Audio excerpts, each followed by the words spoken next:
மதுரையில் இருந்து 21 கிலோமீட்டர் தொலைவில் உள்ளது இந்த அழகர் மலை. மதுரை என்றாலே நம் மனதில் தோன்றுவது மீனாட்சி அம்மன் கோவில், இரண்டாவது அழகர் கோவில். திருமாலிருஞ்சோலை, சோலைமலை, மாலிருங்குன்றம், வனகிரி என்ற பல பெயர்கள் இந்த அழகர் மலைக்கு உண்டு. குலசேகர பாண்டியனின் மகனான மலையத்துவஜ பாண்டியனால் உருவாக்கப்பட்டதுதான் இந்த அழகர் கோவில். அந்த மலையத்துவஜ பாண்டியனின் மகள்தான் மீனாட்சி என்ற வரலாறும் உண்டு. இந்த மலைகளிலும் கோவில்களிலும் 120 சாசனங்கள் கல்வெட்டாக இன்றும் இருக்கின்றன. இந்த சாசனங்கள் அனைத்தும் பாண்டியர்கள் மற்றும் சோழர்கள், விஜயநகர அரசர்கள் அவர்கள் செய்த திருப்பணிகளை பற்றி குறிப்பிடப்பட்டுள்ளது. புராண அடிப்படையில் ஏராளமான கதைகள் உள்ளன. ஒரு புராணத்தின்படி விஷ்ணு பகவான் சுந்தரேஸ்வரர் மற்றும் மீனாட்சி தேவியின் தெய்வீக திருமணத்திற்கு வந்திருந்தார். துரதிர்ஷ்டவசமாக அவர் வருவதற்கு முன்பாகவே திருமணம் நடந்துவிட்டது. இதன் காரணமாக அவர் வைகை நதிக்கரையிலேயே திரும்பி சென்று விட்டார். விஷ்ணுவின் மற்றொரு வடிவம் அமைந்திருக்கும் இடம்தான் இந்த கோவில். இந்த கோவிலின் மகிமையை விளக்க சுமார் 123 பாடல்கள் உள்ளன.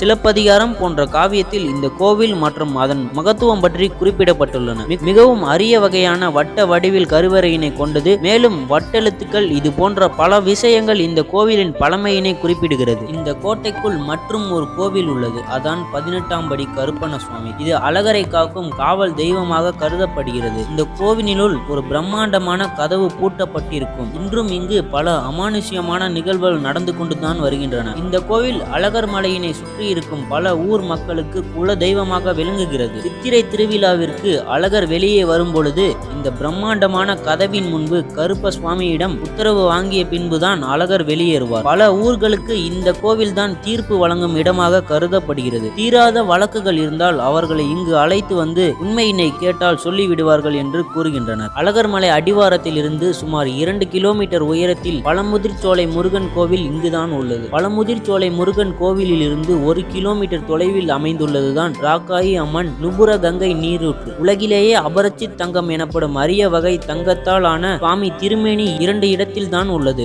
ஒன்று திருவனந்தபுரத்தில் பத்மநாத சுவாமி கோவிலிலும் மற்றொன்று இந்த அழகர் கோவிலில் தான் உள்ளது. இந்த அரிய வகையான தங்க சிலையினை மலைமேல் உருவாகும் நுபுர கங்கை நீரினால் மட்டும்தான் நீராடல் செய்யப்பட வேண்டும். வேறு நீரால் செய்யப்பட்டால் அதனுடைய திருமேனி கருத்துவிடும் என்று கூறுகின்றனர். இதனால் சித்திரை திருவிழாவிற்கு அழகரை மதுரைக்கு எடுத்து வரும் பொழுது நுபுர கங்கை நீரினையும் எடுத்து சென்று விடுவார்கள். பழங்காலங்களாக மக்களுக்கும் மலைகளுக்கும் தொடர்பு உண்டு. மக்கள் மலைகளில் இருக்கும் மரங்களை பாதுகாக்கின்றனர். அதனால் அந்த மலை மக்களுக்கு பல செல்வத்தினை அள்ளி கொடுக்கின்றது. அதனால் மக்களும் மலையினை தெய்வமாக கருதி வணங்குகின்றனர்.